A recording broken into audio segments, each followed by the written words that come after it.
Title: The Girl Who Found Her Voice. Narrator tone: soft, sympathetic, as if confiding in the listener. There was once a little girl named Mariam. She was full of laughter, always humming songs as she helped her mother around the house. But behind her smile, she carried a secret too heavy for her young heart. You see, Mariam lived with her uncle, the man the family trusted.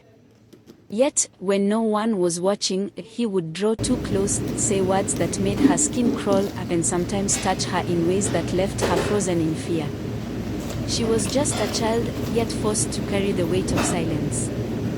For nights she cried quietly on her pillow, whispering to God, "Why me?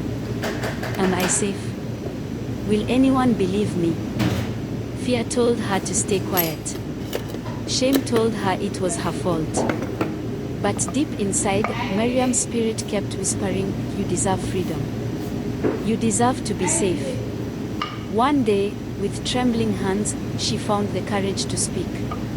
She told her teacher what her uncle had done. And for the first time, she was heard. Her tears were no longer ignored. People believed her. Steps were taken.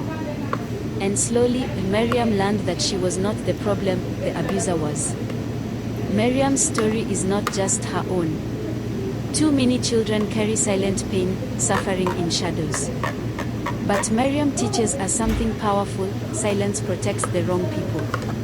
Speaking out may feel scary, but it can be the very key to freedom. Today, Mariam is no longer just the girl who was hurt.